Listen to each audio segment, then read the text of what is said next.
Hi everybody, welcome to another episode of Off the Shelf. Today we are going to be talking about books set in the summer. Our July 2021 EAPL Reading Challenge theme is Summer Lovin', and I think the type of book that comes to mind for that is something like this, which is Hello Summer by Mary Kay Andrews, but any book set in the summer fits for this month's theme. So I've got a whole selection for you. If something here piques your interest, give it a go. If there's something else that you found that fits that theme, give that a go too. But as I said, this is Hello Summer by Mary Kay Andrews. It is about a woman who has been working as a reporter for her family-run newspaper in her small hometown, and she finally gets an opportunity to work for a big city paper, and then that opportunity just evaporates, goes up in smoke, and she finds herself back home working for the paper that she grew up working for. Unfortunately now her sister, who she's got some bad blood with, is running things, so she puts her in charge of the weekly gossip column titled Hello Summer. She's gonna make the best of it though, she's doing what she can, and then she witnesses an accident and things kind of go crazy. So there's small hometown, there's some mystery, there's family dynamics, there's a lot going on in here. If that's the kind of thing that interests you, I absolutely recommend that you give this one a shot. And then we have Salvage the Bones by Jessamine Ward, which was the 2011 National Book Award winner for fiction. And this follows a family of children whose father is largely absent. I mean, he's there, but he's not taking care of them. He's a heavy drinker, and they're having to rely on themselves and each other. They do not have a mother in the picture, and they live in rural coastal Mississippi. So they're already dealing with the type of rural poverty that is just heartbreaking, and then add to that their own family struggles and the fact that Hurricane Katrina is brewing in the Gulf of Mexico. And you've got a heartbreaking story.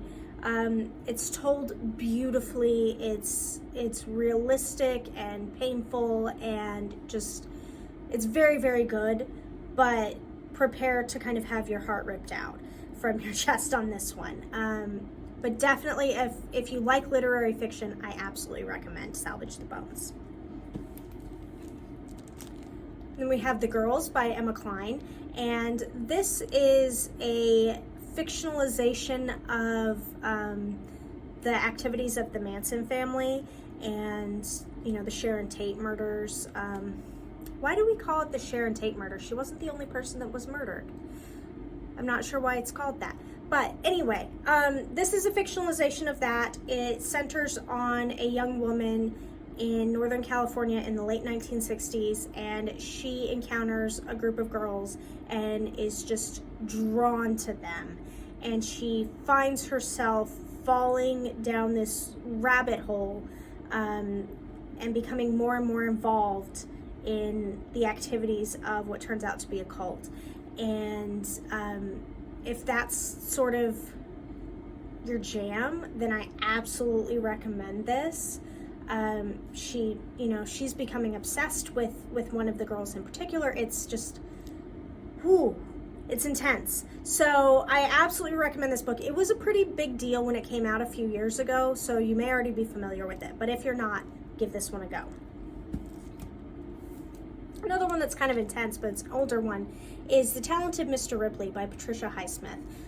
The cover of this is terrible. This one is 3 books in 1 volume, but I'm specifically talking about the first book, which is The Talented Mr. Ripley, and it follows Tom Ripley, who is a young, very, suave dude, and he's arrived in Manhattan in the 1950s, and he's had kind of a nasty home life, so he's really taken with the high-class, moneyed world of New York, and he makes a new friend, and then he and his new friend go off to Italy, and things kind of go south from there. His friend is in his eyes sort of taking advantage of the affections of a woman, but he's becoming obsessed with his friend.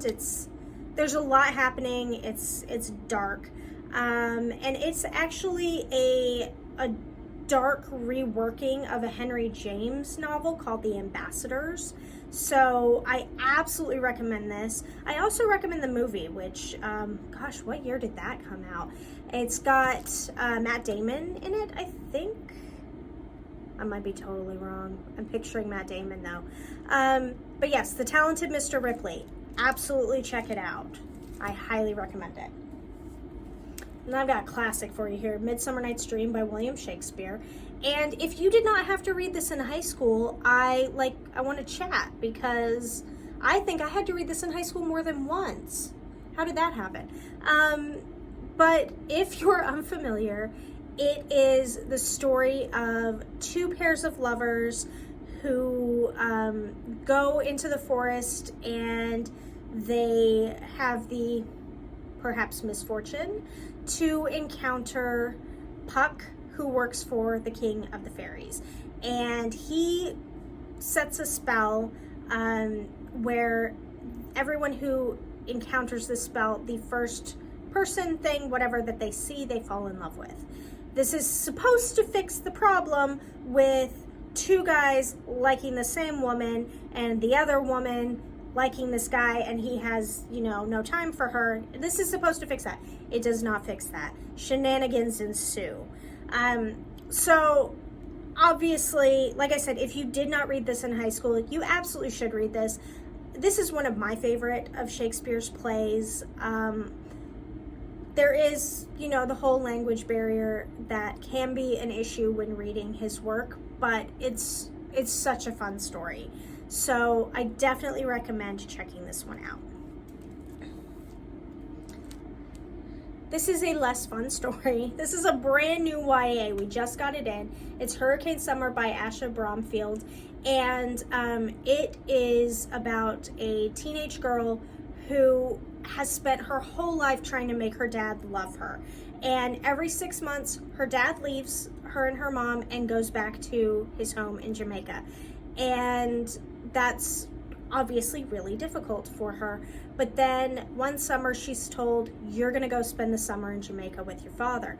And she isn't quite prepared for that. She's excited to find out what is it about Jamaica that keeps drawing him back year after year after year instead of staying with her.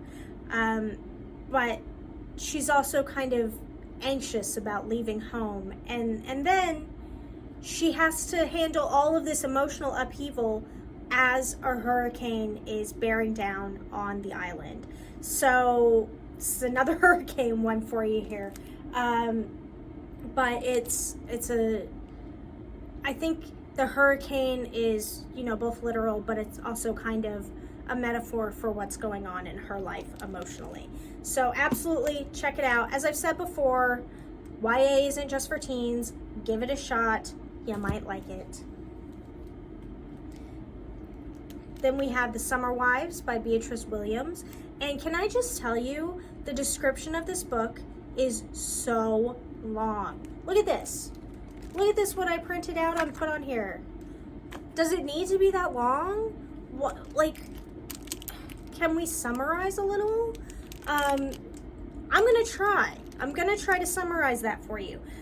Basically, 1951, this young woman arrives on Winthrop Island as a schoolgirl. She's on the margins of high society because her father died in World War II. Her mother has married a wealthy man, and so now she's thrust into this whole new world, this whole new lifestyle, and she, she has to learn about pedigrees and cocktail parties and all of that sort of stuff. But it's not a comfortable fit for her. Then we fast forward in 1969. She comes back. She's an actress who has been heartbroken and the island looks the same, but of course it's not. And the families that she knew before are having their own turmoil and upheaval, and there's a lot of, you know, stuff going on with that. So that was a terrible description of this book, and I apologize for that. But the book itself, I think it's an intriguing story. It draws you in. Even this cover, I feel like, draws you in. This makes me want to read this book because doesn't she look like sort of one of those like casually elegant, wealthy women that you want to know like all her secrets? I don't know, maybe that's just me. But definitely give this a shot. Beatrice Williams has written a few books that kind of evoke that idea for me. So I recommend it, but maybe take the time to read the entire huge, enormous description for yourself, because I did not do it justice. And then I have a couple of nonfiction for you, a few nonfiction. I've got Why We Swim by Bonnie Sweet. I did not look up how to pronounce that, I'm sorry. But she is a contributor for the New York Times and a swimmer herself. And she, in this book, is asking the question, why do humans swim? Because it's not a natural thing. It's something that has to be learned. So why, way back in prehistory, did our ancestors decide we need to learn to swim? And why do we continue to swim? For fun, for, you know, competitive reasons. Like why? What's the motivation behind that? And so I'm intrigued. This is a fascinating question to me, and it's not a huge book, but she talks about the stories of different kinds of swimmers, like Olympic swimmers, open water swimmers, a man who had to swim for like 6 hours in frigid water after a shipwreck. So I'm fascinated, and I would love to dive into this and kind of dive into it. That was a joke, and I didn't even realize it. And see what her conclusions are. So if you're like me, you should absolutely check this one out. We couldn't do anything about summer without a book about baseball. So this is The Baseball Whisperer, a small-town coach who shaped big league dreams by Michael Tackett. And it tells the story of the town team in Clarinda, Iowa, which is a town of about 5,000 people. And the coach there, Merle Eberly, who coached this team for 5 decades and transformed them from a small town team to a collegiate summer league powerhouse. And you got to ask, like, with only 5,000 people in the whole town, how is that even possible? But this tells that story and tells how this coach used his lessons of hard work, integrity, responsibility to pull the best out of his players and make them dynamic baseball players. Absolutely, if you're looking for an inspiring summer sports read, this one is for you. And then one more. This is Red Summer, the summer of 1919 and the Awakening of Black America by Cameron McWhirter. And this is about the race riots of 1919. So following World War I, a lot of black servicemen came back and thought, finally, now is the time. We've fought for our country. We've shown that we should have the rights that have been promised us since the end of the Civil War.